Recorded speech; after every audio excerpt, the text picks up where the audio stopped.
Hannah, do we know why this has now been upgraded to an Amber Alert? I just got clarification on that, Hunter. In this case, the reason it is an Amber Alert now is because so much time has passed. There's bad weather coming in, and this young man has not had his medication in about 36 hours or more, and he needs it. Gunshots were heard by my mother-in-law from the outside of the building. She was on a break, thank God.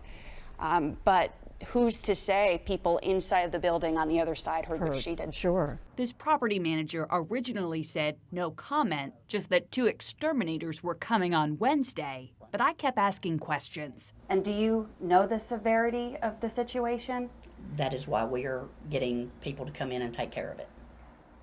Is there anything you can do right now for these people who are afraid to sleep at night, put their babies on the ground? Back in the day, this was a big tourist attraction. But to this day, local residents still bring visitors here. It makes them proud to live so close.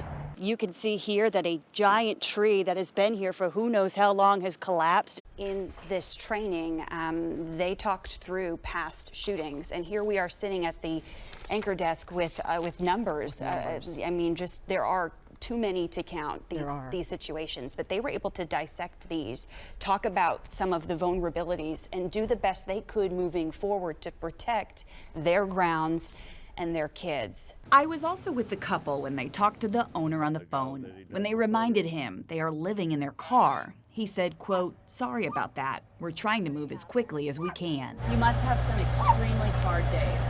Very. When I saw the stories living in their car because all their money was tied up in this project, I had to get answers for them and help them out of this situation. I've learned a Williamson County Chancery judge is ordering the stories get back what they invested, which was $165,000. I wanted to introduce you to a food store staff that's making a difference in a community where food is not only hard for some to put on the table, it's also hard to find. They were coming in my stove and under my cabinets. No matter how hard she tries, Charity Taylor can't keep rats out of her second floor apartment. I caught 31 rats in a bucket up under my sink here. She's not the only one at Roundtree Manor Apartments dealing with this disturbing problem. You can't even sit in the living room without hearing scratching noises from the rats, you know. And the smells is just horrible. In my 10 years as a reporter, I have never seen living conditions this bad. This is the kitchen area. Charniqua McLemore lives on the first floor with her 2 daughters and their dad. It's hard because our baby is 1 and we have to sleep with the door shut and our door so that, you know, they won't get in, but they still find a way to get in. Like my baby, we had to take her to the hospital because she had a rash from the rats where they had got on her leg. It took me a couple tries to get a manager to unlock the front office and speak to us. This is the hole in my baby's playpen. Why has no one come yet? These are huge rats that have clearly been eating for a long time in these buildings. This property manager originally said no comment, just that 2 exterminators were coming on Wednesday. But I kept asking questions. And do you know the severity of the situation? That is why we are getting people to come in and take care of it. Is there anything you can do right now for these people who are afraid to sleep at night, put their babies on the ground? I mean, they're coming first thing in the morning. I don't know how much quicker I can get them here. You're trying so hard to keep them safe, I can tell. Yes, very hard, but nothing's working. The mothers don't know how much more they can take. It's like a living nightmare, you know. You can't even enjoy it. You know, I moved here, try to get a fresh start, and it's horrible. In Fairview, Hannah McDonald, News Channel 5. Present-day Ireland Street is worlds away from the Ireland Street where Marcia Jordan You knew your neighbors. put down roots. It has changed tremendously. You could sit on the porch, drink coffee, and talk to your neighbors. Now I don't know my neighbors because they change each week. For 3 decades, Marcia has had a front row seat to change. The gentrification has driven every neighbor elsewhere except her. Probably about 2 years ago, that neighbor left and she sold to Rise Development.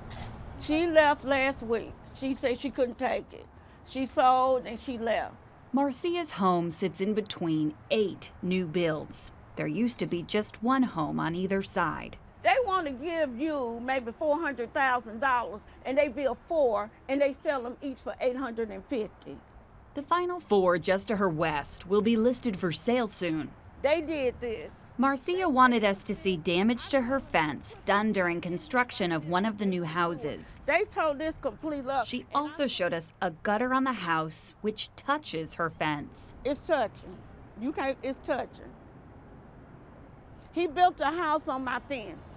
A few weeks ago, she parked her car against the fence to make a point. I never met Rick, the owner, until I parked my car right there. Marcia's carport was also banged up by a construction crew, and possibly this window. He came and pulled the crane. I let him use the crane. He pulled the crane and he tore my carport and don't even want to fix it. Didn't give me one dime. We were both surprised when the developer, Rick Wells, showed up. I've apologized for the damage that was done to the fence, but when I was here 2 weeks ago, I agreed to fix the fence. It doesn't make sense to fix the fence until all the construction is completely done, which is something we also agreed So I'm going to get to. my fence fixed. Yeah, we And talked I'm about agreeing this. to no other fence over there, not unless it's a foot apart. We said 12 This exchange continued for 25 minutes. So we're going to move your house this back 2 feet. No, they can't. So how you going to put a fence? This fence, once we clear this out, we'll have to go. How down you the going to line. put another fence over here?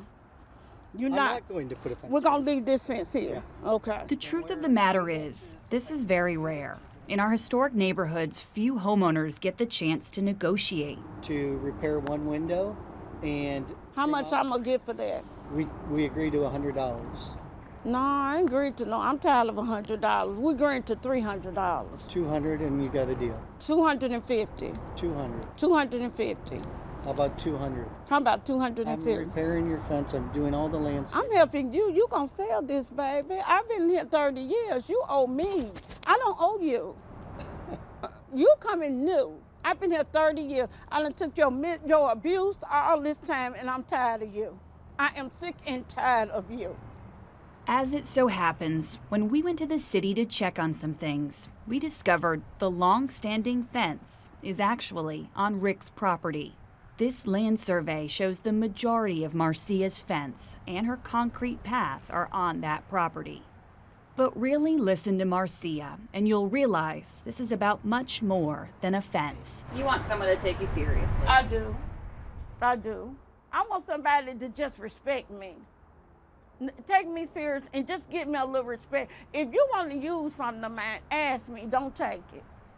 In North Nashville, Hannah McDonald, News Channel 5. They're fixing it up. You see a whole lot of stuff, like when you first come in, it's things throughout in the yards and stuff. The changes around Roundtree Manor Apartments are all residents are talking about. We'll just stop and chit chat. You know, talk about how they're fixing up everything. We wasn't expecting it. Just 5 weeks ago, Sharniqua McLemore's apartment was infested with rats.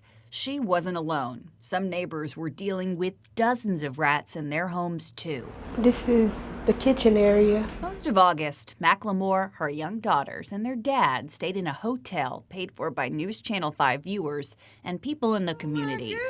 Friday, they moved back into their home, renovated, refreshed, and rat-free. You want to see my new bedroom? It's clear, for the girls, it's good to be home.